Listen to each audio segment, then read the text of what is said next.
Bienvenidos todos a TN Central, hoy con mucha información, con un ministro que ya está en el piso.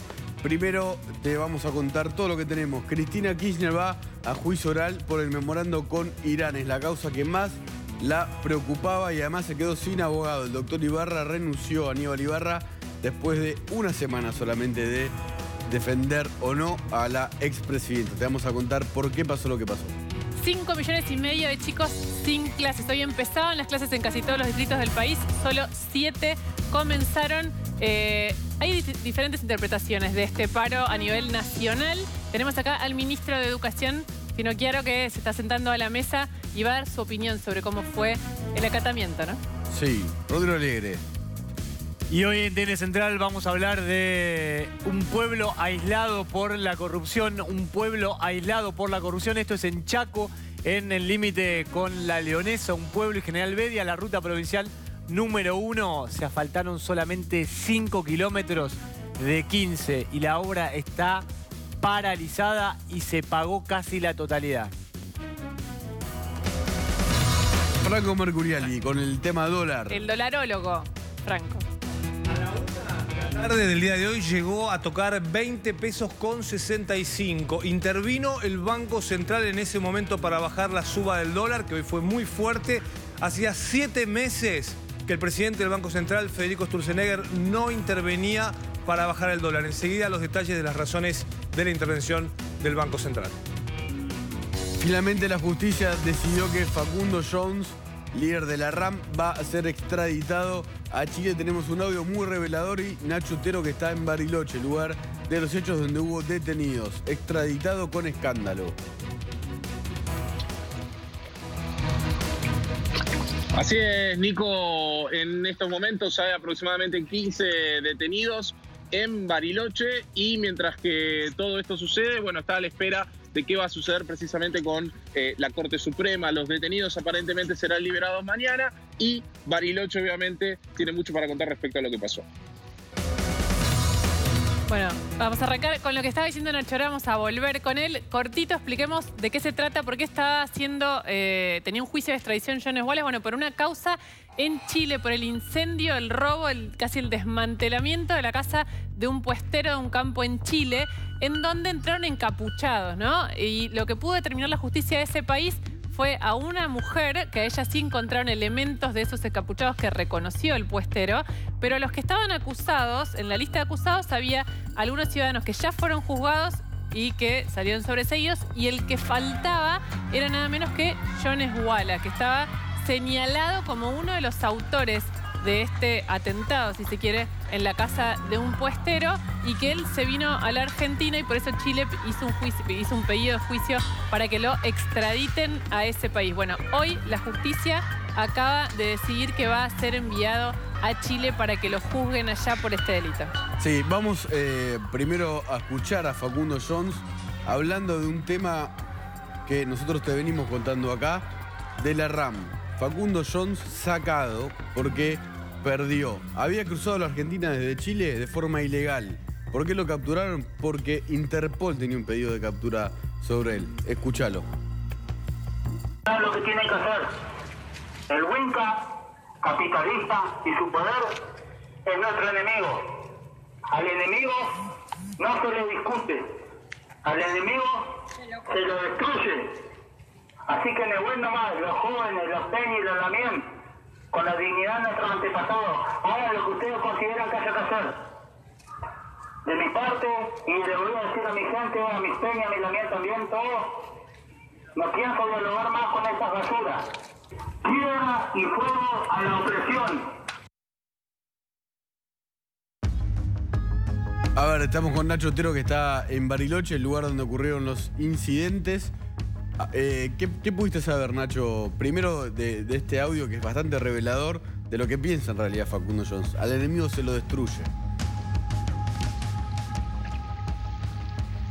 Sí, al enemigo, Nico, buenas noches. Al enemigo se lo Buenas destruye, noches. con el enemigo no se dialoga, eso fue lo que dijo en una radio abierta que se armó en las calles que están enfrente justo del del Juzgado Federal de Bariloche, donde está subrogando el juez federal de Neuquén, Gustavo Villanueva, y que finalmente fue el que decidió sobre la extradición de Facundo Jones Walla. A él le habían ofrecido seguir la audiencia por Skype, vía Skype, y Villanueva había fundamentado esto en una acordada de la Corte Suprema. Él se negó a eso. La abogada Sonia Ivanov llegó prácticamente sobre la hora, la esperaron, finalmente se comunicó esta decisión y después, automáticamente luego de saber que la justicia federal de Bariloche estaba por lo menos a favor de la extradición de Jones Walla, ahí en esa radio abierta que se había armado sobre la calle, se comunican con Facundo Jones Walla, que sigue detenido desde el 27 de junio del año 2017 en el penal federal de Esquel. Ahí es que él dice todo esto en una entrevista que le hacen y da este mensaje a toda la gente que lo estaba escuchando. Dice también viva la RAM, viva la CAM, que la CAM es un grupo que está en Chile similar a la RAM. Y luego de esto, Matías Santana pasa al frente. ¿Se acuerdan de Matías Santana? El testigo de los binoculares, integrante de la comunidad de Resistencia Cuyamen. Sí, el de los binoculares. Y empieza a arremeter con unos palos contra las fuerzas federales que estaban en el vallado que se había armado en el Juzgado Federal de Bariloche. Estaba la PCA y estaba Gendarmería. Ahí las fuerzas federales responden, hubo gases lacrimógenos, algo que generó también bastante confusión porque había ancianos y otros chicos también, además de los violentos, ¿no? Estaba como dividido, como se ha visto también en varias manifestaciones, y luego de eso empiezan a detener gente. Matías Santana, por ejemplo, no estaba dentro de los detenidos, estaba en la primera línea, se pudo escapar antes de eso. Hay en total 15 detenidos, entre los cuales también hay un menor de edad, de 14 años, que está a disposición ya de un juzgado de menores aquí en la ciudad de Bariloche. Los otros 14, y se espera también, obviamente también el menor, en total 15, van a ser liberados en el día de mañana, ¿no? Se están demorados por el día de hoy. Y mientras tanto que esto sucede, lo que sí se adelantó por parte de la defensa de Facundo Jones Walla, que es la de la doctora Sonia Ivanov, es que van a hacer una apelación ante la Corte Suprema de Justicia, que tienen 10 días para hacerla. La Corte no tiene tiempo para responder sobre lo que sucedió en el día de hoy. También dice que van a hacer una apelación al Ejecutivo. El Ejecutivo, digamos, es el lugar en donde es menos posible que llegue a buen puerto esa apelación, prácticamente porque hoy el secretario de Derechos Humanos de la Nación, Claudio Abruz, salió ya a dar declaraciones viendo o contando los buenos ojos con los que el gobierno nacional ve el fallo que sucedió en el mediodía de hoy. Ahora, Nacho, él dijo en el están audio, los detenidos en una comisaría, Sí. como decíamos antes, el menor a disposición de juzgado de menores, sí. Él dijo viva la RAM. Sí, dijo viva la RAM y viva la CAM. La CAM es la coordinadora Arauco Mayeco, que es un grupo, pero que tiene vínculos con la RAM, pero que está en Chile, ¿no? Que acá en Argentina no tiene ningún tipo de, por lo menos hasta ahora, ninguna acción comprobada. Lo que pasa es que, acuérdense que cuando Facundo Jones Walla, en un momento en la entrevista que le hicimos en el 2017, nosotros le habíamos preguntado por el tema de la extradición, y él dice que eso respondía a una postura política. Él, desde su argumento, incluso lo contó en esa entrevista, lo que dice es: yo no estaba en Pisú-Pisúe por una cuestión de organizar el golpe a este postero que estaba de cuidador de una estancia de 400 hectáreas, sino que yo estaba porque estaba muy grave de salud y me estaba atendiendo una machi, que es como una especie de chamán de la comunidad. La machi es finalmente la que termina con 61 días de prisión domiciliaria. Los otros 3 que fueron llevados a la justicia, acusados de haber protagonizado ese incidente, tampoco tuvieron penas porque básicamente el puestero no los pudo reconocer porque estaban encapuchados. Entonces probablemente si Facundo Jones Walla se hubiese presentado en su momento a la justicia en Chile y no se hubiese escapado a pie por la cordillera como finalmente terminó sucediendo, incluso ya estaría libre o no tendría, por ejemplo, estas consecuencias que se generan en el día de hoy, ¿no? Entonces, en el medio de todo esto también aparece la cuestión que tiene que ver con lo que ya plantea la justicia en Chile, porque incluso el fiscal, que es Sergio Fuentes Paredes, lo que había dicho es que, incluso en una entrevista que le habíamos hecho en TN, es que por lo menos ellos esperan penas de hasta 15 años, ¿no? Así que Bueno, obviamente ahora falta la Corte Suprema de Justicia, es la próxima instancia, y ahí sabremos qué pasará con Facundo Jones Walla, que en el caso de ser extraditado era una cárcel en Valdivia. Nacho, una pregunta más. ¿Hay alguno, como vos contabas recién justamente, que los otros 3 acusados, como estaban encapuchados, no pudieron ser reconocidos por el puestero? En el caso de Jones Walla, ¿hay algún otro elemento de prueba en Chile que haga que en ese caso sí pueda recibir una condena? En Chile lo que dicen es que hay una persona que dijo, y que aparentemente tiene vínculos con Jones Walla, de apellido Carabajal, que dijo que Jones Walla estuvo presente en ese ataque, pero es el testimonio de una persona en Chile.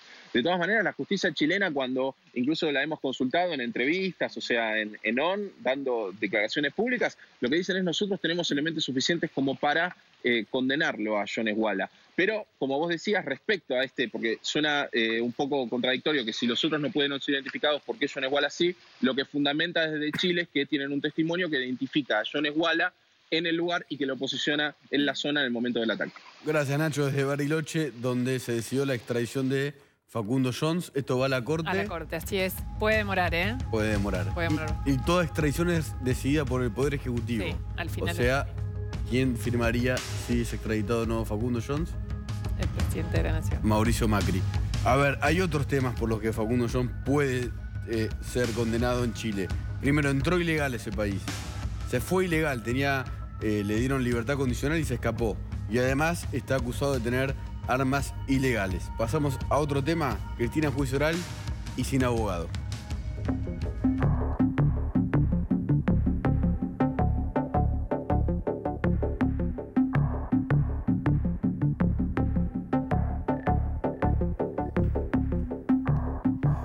Primero, es una de las causas que más le preocupa. Tenía los abogados, si uno dice tenés que elegir, bueno, tenía a Alejandro Rúa, que había ocupado el mismo cargo que Nisman como abogado, junto a Graciana Peñafort. Esos eran los abogados de Cristina Kirchner. Un día no quiso pagar los honorarios, cambió de abogado. Fue hace nada. Una la semana semana exacta. pasada. Tengo una semana. Hace exacto 7 días. Aníbal Ibarra llegó a 5 días decir hábiles. que era un delito menor, que ya fue un reconocimiento raro, pero dijo que era un delito nuevo. Flamante abogado se puso a hablar y dijo: esto es un delito menor. Bueno, flamante abogado no. Renunció.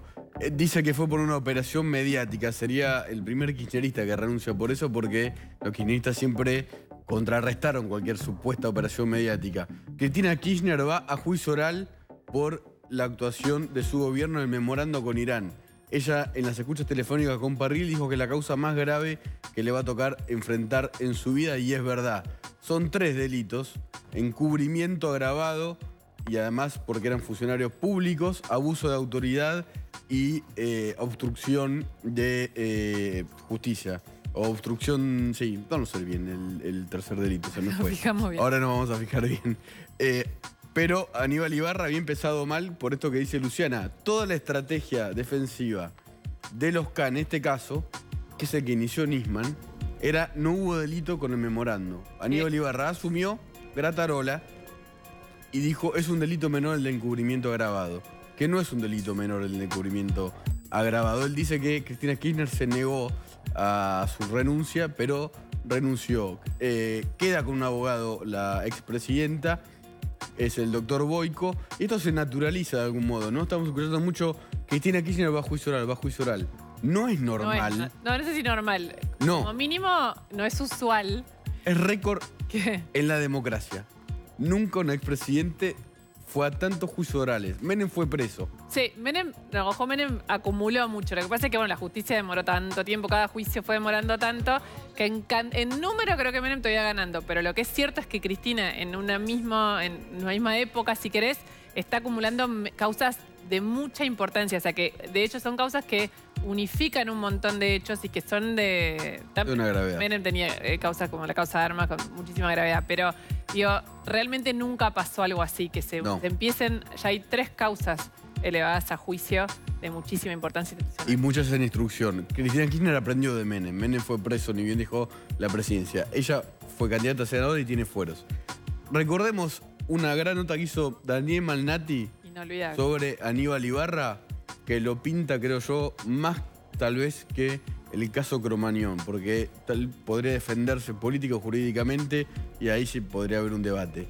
pero lo que hizo con Daniel Malnati yo creo que desnuda a Aníbal Ibarra y no hay ninguna operación mediática. 2009, Daniel Malnati y Aníbal Ibarra.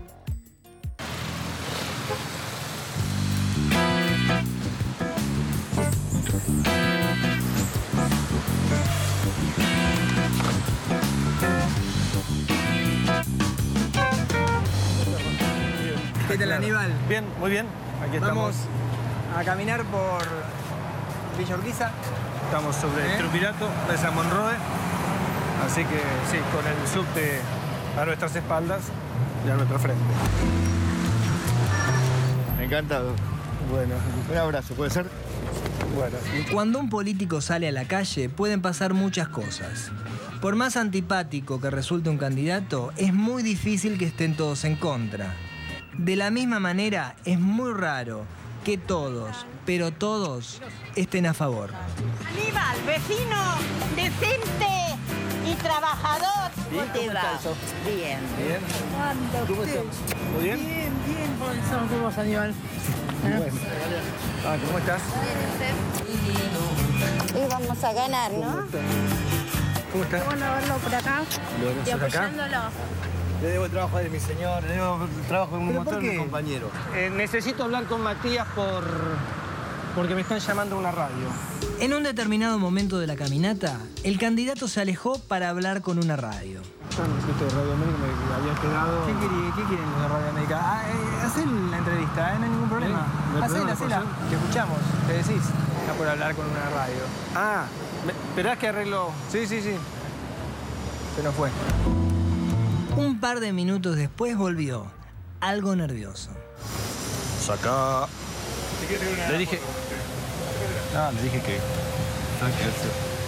¿Y qué pasó? ¿Qué pasó? Radio América. ¿Radio América? Sí. En esos 2 minutos pasó algo que nosotros, en ese momento, todavía no sabíamos. Gracias a la cámara 2 pudimos comprobar que ninguno de ellos se acercó espontáneamente y que todos estaban esperando su momento para intervenir. Encantado. Ahora bien, ¿el candidato sabía eso? Vamos, Aníbal. La respuesta clave en todo este asunto la encontramos en la cabina de edición.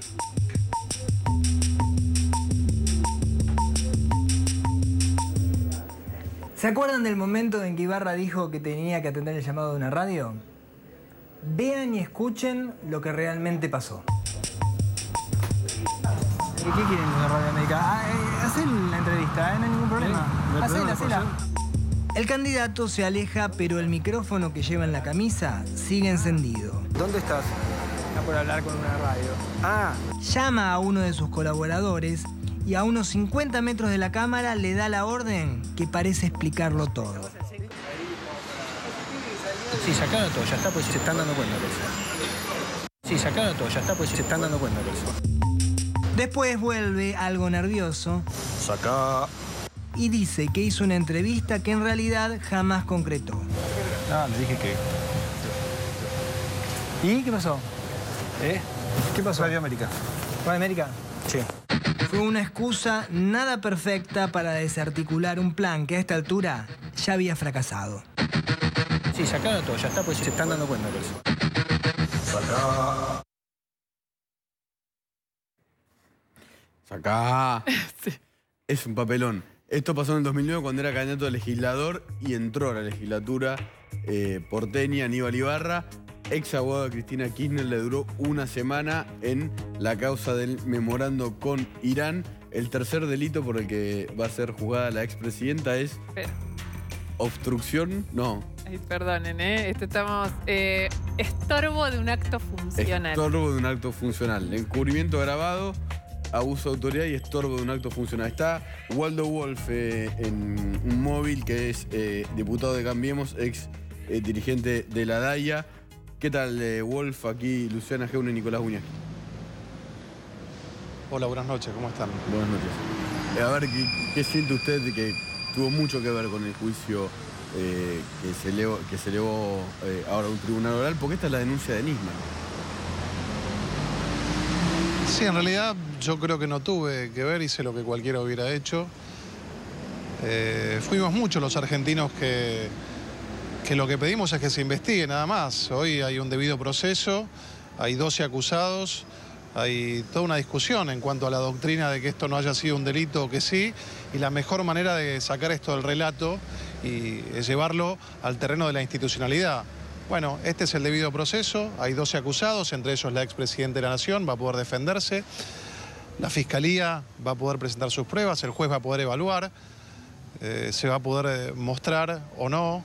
Yo entiendo que sí, de que esto no es un problema personal, porque parte del kirchnerismo, de los funcionarios que están acusados, utilizan el argumento de que esto es un problema de Bonadío, pero recordemos que hay fallos de cámara, hay 2 fiscales que recogieron la acusación que en su primer momento llevó adelante el fiscal Nisman, que fue el fiscal Policita, y el fiscal Tayano.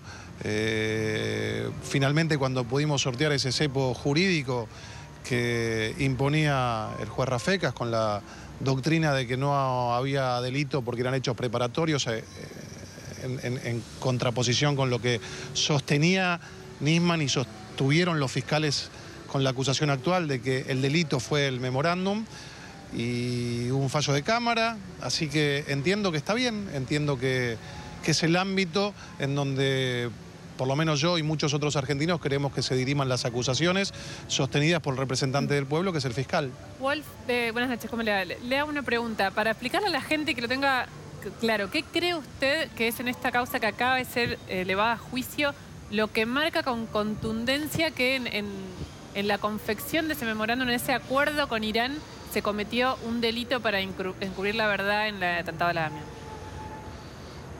Bueno, para aclararle a la gente, primero que no lo pienso yo solamente, que hoy hay 2 fiscales por lo menos que lo han sostenido, que hay un fallo de cámara que lo ha sostenido, que hay prisión preventiva también con fallo de cámara efectiva, con varios procesados y con prisión actualmente. Mire, de las escuchas se desprende que hubo una Cancillería paralela que ofrecía servicios económicos a cambio de que salga aprobado el memorándum.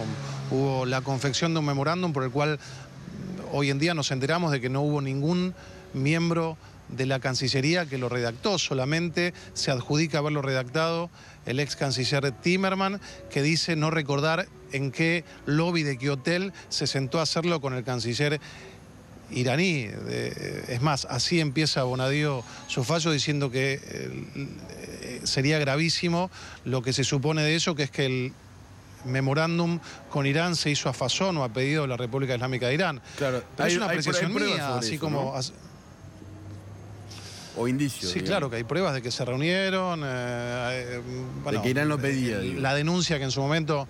En su momento hizo la denuncia, usted recordará, Pepe Eliasef, que fue tratado de pseudo periodista porque decía que había habido reuniones, que finalmente las hubo. Pero yo entiendo de que lo más importante es sacar esto del terreno del relato, porque usted va a cortar conmigo y va a llamar a alguien que defiende al expresidente. Recién lo ponía Ibarra, que fue por un lapso muy pequeño abogado, y tendrá otro y dirá otra cosa. Así que por encima de lo que yo pienso, los que defendemos la institucionalidad, y le pedíamos al juez Rafecas que abra la causa, y hoy por suerte el juez Bonadío la ha abierto y los fiscales han presentado sus pedidos después de 152 medidas de prueba que presentó el fiscal Policita. En muchas de ellas se escucha y se constató que ciudadanos argentinos se reunían en Casa Rosada representando intereses de la República Islámica de Irán, sin cumplir con ninguna función del Poder Ejecutivo formal, pero respondiendo a intereses de la República Islámica de Irán. Así que, más allá de lo que yo pienso, que algún día pasará la historia, y la expresidente también pasará la historia, las instituciones son las que van a determinar si se trató de un encubrimiento agravado. Entre la nada y el todo hay un montón. Que sean todos inocentes o que algunos tengan algún grado de culpabilidad en causas intermedias, me parece que va a ser un avance, porque lo que tenemos que saber y lo que queremos saber es la verdad, ¿no? Sí, a ver, Bonadío pidió el desafuero de Cristina Kirchner, ¿no? Para... Se me cortó. No está escuchando a Waldo Wolf. ¿Escucha a Waldo? No, bueno, perdimos, se cortó el retorno. A ver, Cristina Kirchner tiene un pedido de desafuero por esto. El Senado veremos qué hace. Bueno, igual aclaremos. Es un pedido de desafuero, se trata de una comisión, que es la de Asuntos Constitucionales, que tiene antes en el cajón, básicamente, tiene todo lo de Menem, y tiene pedidos de juicio político de distinto tipo. Esa comisión no se reunió todavía, creo que desde que... Todavía no. Cambio. Mencionaba a Rafecas, Waldo Wolf. Mencionaba a Rafecas él y lo mencionamos nosotros al principio. Un dato importante. ¿Qué pasa? Por este tema, por el tratamiento de esta causa, se le había hecho una denuncia para iniciar un juicio político. Finalmente se desestimó el juicio político, pero lo que sí sucedió, en realidad va a suceder mañana, es que después de haber aprobado la Comisión de Disciplina y Acusación que le corten a la mitad el sueldo a Rafecas. Es como una falta disciplinaria. Como en esto no estás para una destitución porque actuaste dentro de la ley, pero sí estás para una sanción. Por eso se votó en la comisión que le quiten la mitad del sueldo. Eso mañana se aprobaría en el plenario. El juez obviamente va a apelar a la Corte Suprema, pero lo cierto es que zafó de juicio político, pero le quitarían la mitad del sueldo. Rodrigo Alegre con una historia que es un oxímoron, una contradicción en términos. Una ruta que va a ningún lado. Claro, a ver, esto es la ruta provincial número 1 en Chaco. Hay un pueblo que se llama La Leonesa. 15 kilómetros después hay otro pueblo que se llama General Bedia y un poquito más, Puerto Bermejo. Esa ruta se licitó y tendría que haber estado terminada hace 2 años. De esos 15 kilómetros, lo que pasa en la Argentina, 5 kilómetros solamente se hicieron. El resto no se hizo y lo peor de todo, la obra se pagó, está pagada más de la mitad. Lo anunció Cristina, lo anunció Jorge Capitanich. Estuvimos la semana pasada en Chaco con Franco Ramírez trabajando y este es el informe. A ver.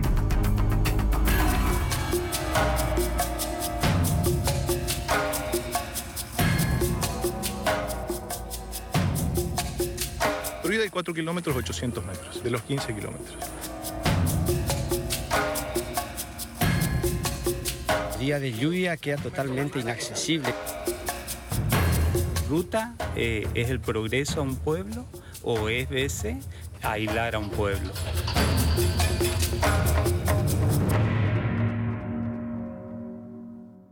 Estamos a 70 kilómetros de Resistencia, Chaco. Esta es la ruta provincial número 1. Esta obra tendría que haber estado terminada hace 2 años. Se pagaron millones y millones de pesos para terminarla, pero llegaron hasta acá, hasta el kilómetro 4. De acá en adelante es todo tierra.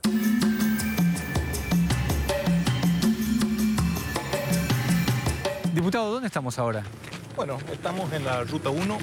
Es otra obra inconclusa de los tiempos de Julio De Vido.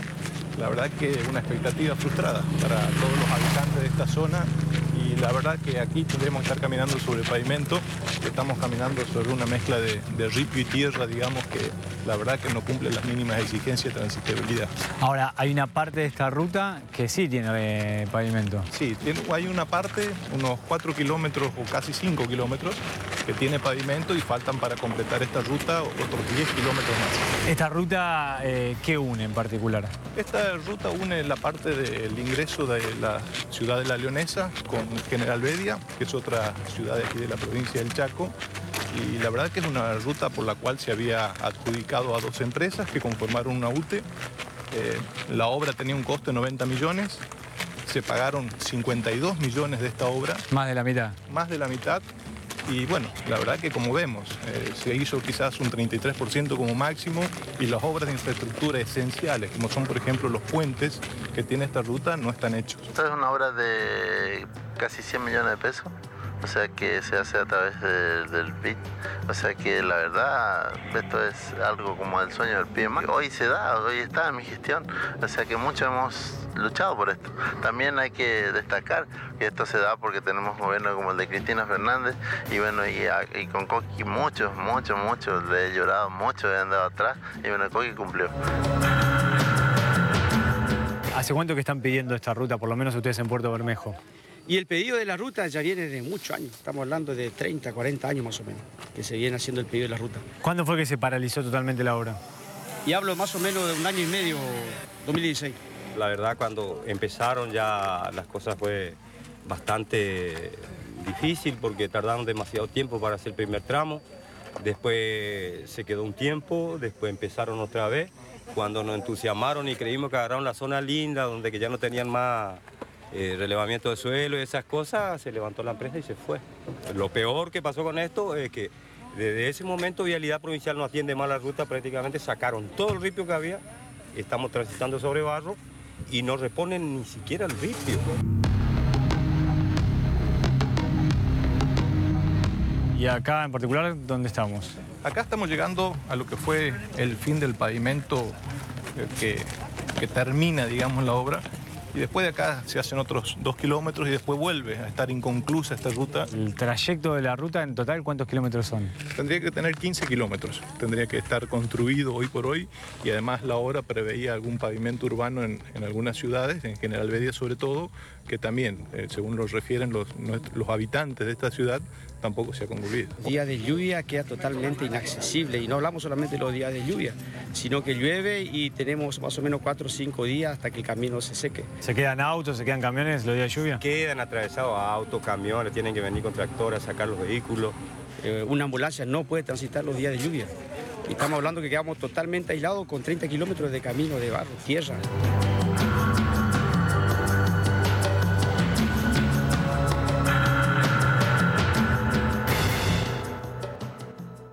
¿Cuánto se pagó por la ruta?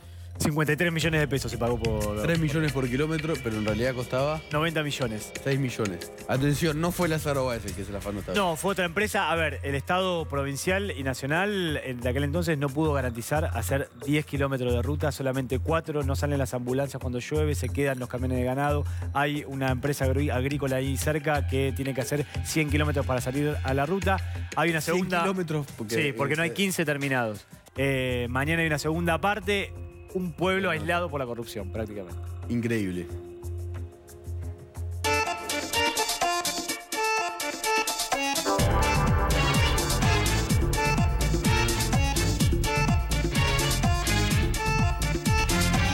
Bueno, fue naturalmente uno de los temas del día, el paro nacional al que se adhirieron casi todas las provincias hoy que no empezaron. El país son 5,5 millones, creo, de chicos sin clases. Estamos con el ministro de Educación de la Nación, Alberto Finocchiaro, acá en el piso. Vamos a hablar un ratito con él, pero vamos a repasar con Franco cómo fue el mapa, ¿no? Sí, exactamente. Vamos a señalar que desde el gobierno están hablando de 30-35% de acatamiento al paro y los gremios hablan de 85%, 90%. O sea que hay una diferencia muy importante entre lo que dicen los gremios y lo que dice el gobierno respecto a cuánto afectó al paro. 7 provincias ya tienen cerradas las paritarias, con lo cual tuvieron clases, pero el resto del país no. Y esto es lo que vamos a ir mostrando. La provincia de Buenos Aires es tal vez la más importante, Lu, porque son 282.000 docentes en la provincia de Buenos Aires.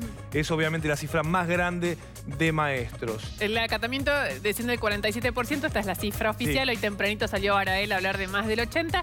Hay un dato ahí que decían en gobierno y es cierto, que es a las 8:30 de la mañana ni Dios puede saber haber hecho el relevamiento de las 12.000 escuelas de la provincia de Buenos Aires y saber el acatamiento.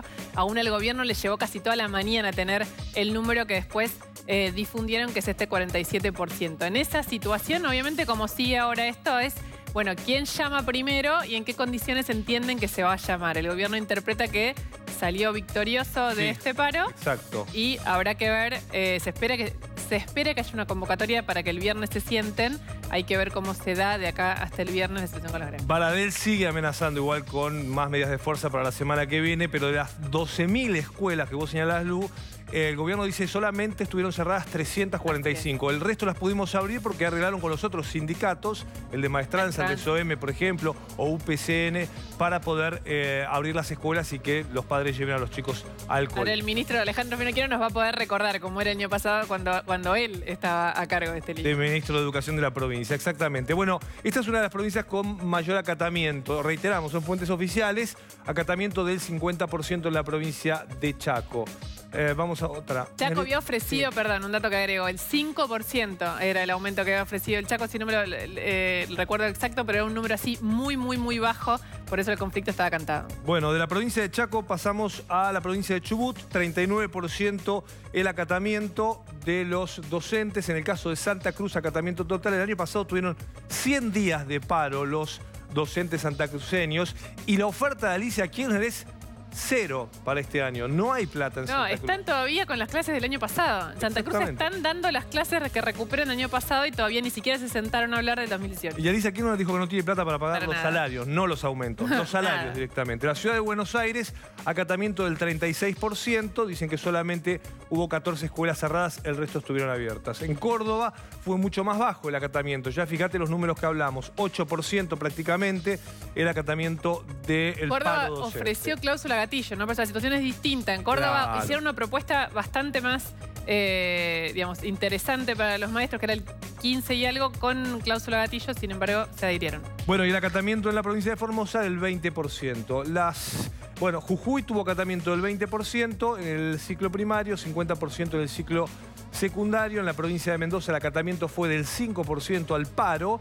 70% pararon en Río Negro, Chaco, Río Negro y Santa Fe, te diría las provincias donde hubo más acatamiento al paro. San Juan me confirmaban entre 3 y 5% los datos del acatamiento al paro. O sea, prácticamente no hubo paro docente. Tierra del Fuego, acatamiento del 30%. Tampoco hubo oferta todavía en Tierra del Fuego. Santa Fe, otro dato, también les han ofrecido cláusula gatillo y el 15%. Es una oferta, pero bueno, allá los gremios son más fuertes y lograron mayor acatamiento del paro. Empezaron las clases con normalidad. La Rioja, Tucumán, Corrientes, Misiones, San Luis y la provincia de Salta. Recuerden que en la ciudad ofrecieron 12% de aumento salarial y en la provincia 15%. Y San Luis 40% a los docentes y a todos los estatales. Por eso fueron todos a la escuela. Sí, hay que decir algo de San Luis. Estuve chequeando un dato de San Luis.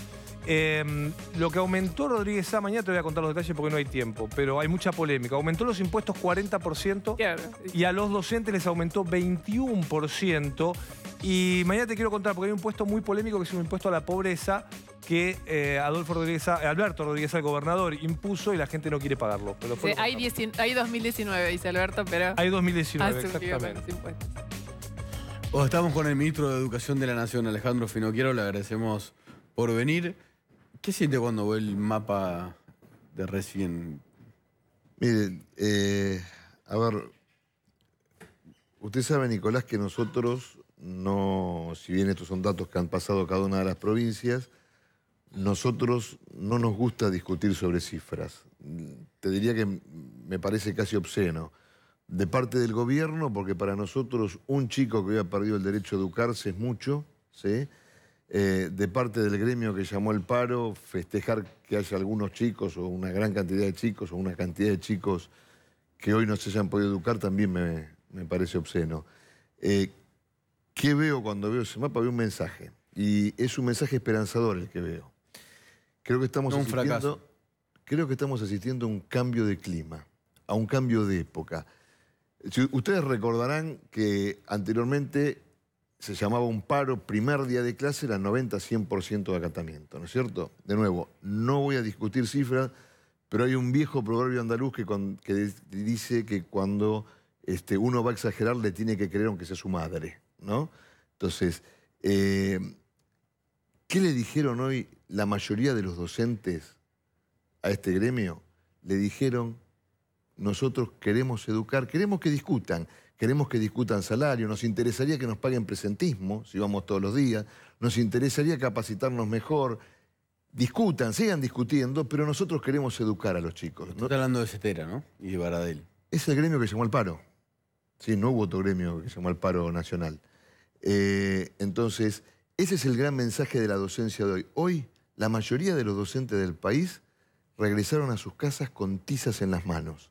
Y hubo otro mensaje, que fue el que dieron la familia, los padres, las madres, que no se dejaron vencer por la resignación y mandaron a sus hijos al colegio. Yo creo que mañana el acatamiento va a ser mucho menor, porque estamos asistiendo a un cambio de época. Es decir, ¿qué estamos diciendo nosotros? Tenemos que discutir todas las cuestiones que hacen a la calidad educativa, entre las que está el salario, entre las que está el perfeccionamiento, la capacitación, el presentismo. No es lo mismo que un chico tenga 3 o 4 maestros en el año que tenga uno. Y ese es el gran mensaje de hoy. En eso tenemos que seguir trabajando. Además de seguir trabajando en lo que estamos trabajando. ¿No es cierto? Es decir, este año las 24 provincias van a entregar la forma en la que el año que viene van a empezar con la secundaria 2030, que es la nueva secundaria, donde se trabaja por proyectos, donde se enseñan las habilidades que requiere este siglo. Estamos trabajando ya con los resultados del operativo Aprender que se dieron a conocer el año pasado. Tomamos las 3.000 escuelas que más necesitan de la acción del Estado, trabajamos todo el año con sus directivos, con sus docentes, y ya comienzan con modelos pedagógicos alternativos, ¿sí? Y es más, una cosa, yo estoy seguro que muchas otras escuelas que no anduvieron demasiado bien, durante el año pasado, sus directivos y sus docentes se deben haber esforzado mucho. Estamos trabajando en el plan Nexos, que vincula la escuela media con la universidad. Estamos trabajando en la alfabetización digital desde el inicial hasta el término de la escuela media. Estamos dando, lanzamos hace un mes el plan de becas más ambicioso de la historia argentina. 10.000 millones de pesos para que los chicos y las chicas de menores recursos no estén en la escuela o en la universidad, se reciban, porque la inclusión no es meterlos adentro. La inclusión es que salgan recibidos y que salgan recibidos con saberes significativos, con construcción de ciudadanía, con valores. Eso es lo que estamos haciendo. Ahora, ¿no es un fracaso de la gestión que en lo concreto todos estos temas que cada vez que hablamos de educación pública obviamente los tocamos y es interesante que desde la gestión se esté trabajando? Pero lo cierto es que el papá que manda a sus hijos a la escuela pública, el año pasado en provincia de Buenos Aires estuvo un montón de días y este año otra vez le preparó el bolso o la mochila y el viernes se enteró que el lunes y martes no tiene clase. Bueno, jueves tampoco por otras razones, pero que no empiezan. Bueno, este año muchísimos menos que el año pasado, ¿sí? Ahora, Luciana, la alternativa esta era seguir como estábamos, o sea, que el Estado hiciera como que dictaba las políticas públicas, que es lo que tiene que hacer, que esas políticas públicas fueran dictadas por un gremio y todos contentos. No. Digamos, alguna vez había que tomar el toro por las astas. Alguna vez tenía que venir un gobierno y decir, las políticas públicas educativas las dicta el Estado, no el gobierno de Mauricio Macri, porque nosotros vamos a estar lo que constitucionalmente demande, ¿sí? Y nos vamos a ir. Pero el Estado somos todos, ¿sí? Y un gobierno, en todo caso, representa mediante el voto popular a los que lo votaron y a los que no lo votaron. Nosotros trabajamos para educar a todos, ¿sí? Entonces, alguna vez tenía que pasar, alguna vez alguien tenía que enfrentar esta situación extorsiva, donde a fines de diciembre ya se anunciaba que no iban a empezar las clases y donde febrero se corría.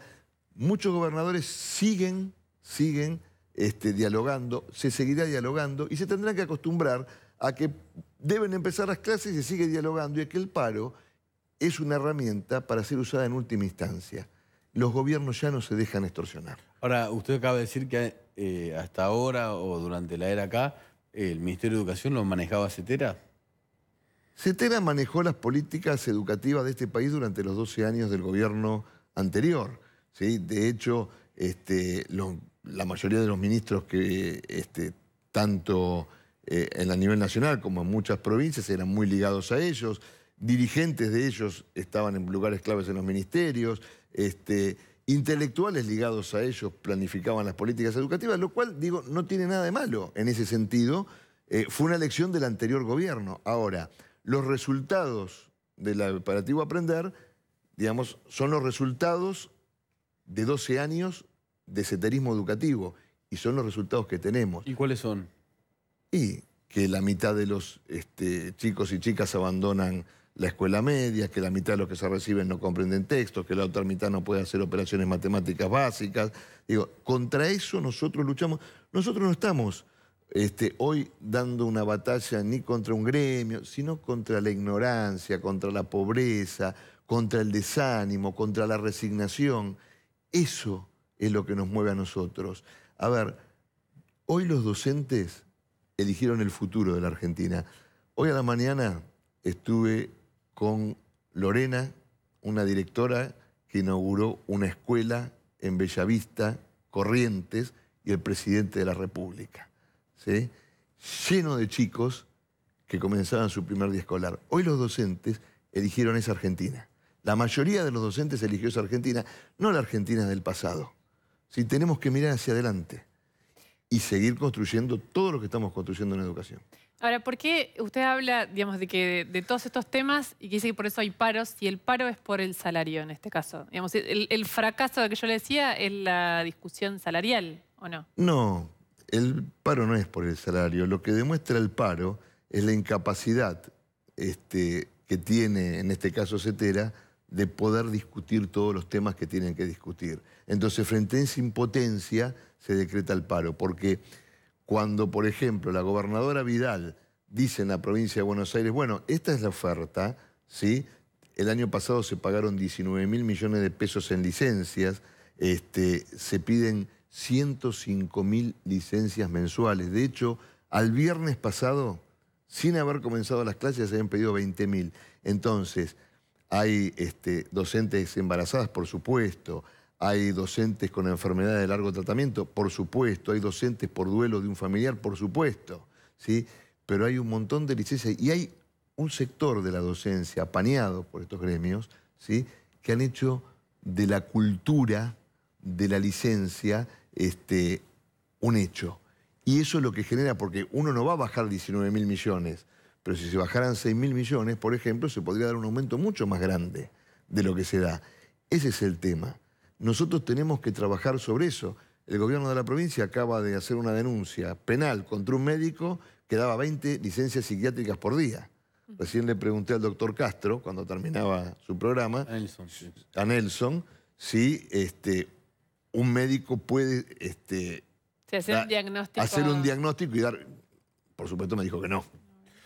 Mañana usted dice que va a haber menos o más escuelas abiertas. Va a haber más escuelas abiertas. Yo esto lo vengo diciendo desde la semana pasada. Sí, yo lo vengo haciendo público. Yo vengo diciendo que confiaba, lo dije el viernes, que confiaba en los docentes, lo dije en el diario Clarín, en el diario La Nación del domingo, que confiaba en los docentes, que los padres lleven a sus hijos a la escuela, que llamen a la escuela, ¿sí? Porque si hay algo que es triste, es ver gente que festeja que los chicos pierden el derecho a la educación. Muchas gracias, Alejandro Finocchiaro, ministro de Educación de la Nación. Gracias por haber venido. Después de la tanda, algo que tal vez esté cruzado. Dólar y un intendente que acaba de caer preso en un hotel. Bueno, lo veníamos mencionando. A la 1 de la tarde el dólar llegó a 20 pesos con 65. En algunos bancos privados se vendía a 20 pesos con 66. En ese momento llegó la intervención del Banco Central. Federico Sturzenegger, el presidente del Banco Central, ordenó la venta de dólares. Esto no lo hacía desde hacía 7 meses. Hay que irse a agosto del año pasado, días antes de las PASO, días antes de las elecciones, fue la última vez que el Banco Central intervino para que no suba el dólar. Todo este tiempo, este verano, donde el dólar además subió varios centavos, incluso en lo que va del año subió casi 2 pesos, el Banco Central no intervino nunca. Lo hicieron el 25 de enero los bancos públicos, Banco Nación, Banco Ciudad, vendieron en su momento dólares para pisar o para frenar la suba del dólar. Pero esta vez fue el Banco Central, que le sobran fondos, tiene 61.000 millones de dólares de reservas. El Banco Central solamente vendió 30 millones para demostrar que el techo del dólar había llegado para el gobierno. Que si hay subas tienen que ser muy despacito, no una suba de golpe a 20.66. El resultado fue que el dólar terminó cerrando a 20 pesos 52 centavos. Franco Mercurial hablando del dólar y algo que tiene que ver con millones. Sí. 500 millones de pesos. Acaba de ser detenido por la Policía Federal en un hotel de la capital federal. Atanasio Pérez Osuna fue el intendente, es el intendente K de Río Turbio. Y lo más importante fue el interventor de yacimientos carboníferos Río Turbio. La minera por la que está preso, entre otras cosas, Julio De Vido. ¿Qué estaba haciendo el intendente en ese hotel de Buenos Aires? Había venido con los gremios nada menos que a reunirse con el ministro de Energía, Aranguren. Entonces la policía aprovechó por orden del juez Luis Rodríguez, que tiene la causa de Río Turbio, que es una de las causas por las que está preso De Vido, ¿no es cierto? Sí, también ordenó la prisión preventiva de un diputado provincial del Frente para la Victoria, Matías Mazú, por una obra conexa a esta causa, por una defraudación de 500 millones de pesos. Recordemos que lo que estaba viendo Luis Rodríguez es desmanejos por miles de millones de pesos que se triangularon desde, o se habrían triangulado desde el Ministerio de Planificación Federal a la minera y nada se hizo allí, como la ruta que mostró Rodrigo Alegre, que llega a ninguna parte. ¿Quién era la empresa encargada de la obra? A partir de este momento comenzando ya. No sé. Feinzer. ¿Quién es la apoderada de Feinzer? Romina Mercado. A la pausa. Lo adiviné. Es la sobrina de Alicia Cristina Kirchner. Hija de Alicia. Hija de Alicia.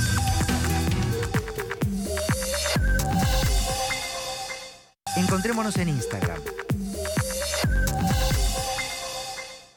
Ya termina TN Central Así porque es. viene Desde el Llano con Joaquín Morales Solá y un debate sobre el aborto. Así es, van a tener referentes del oficialismo y de la oposición a favor y en contra. Cada uno dirá su postura. Mañana se presenta el proyecto de ley en el Congreso. No se va a tratar obviamente esta semana, pero empieza el debate. Quédense con Morales Solá.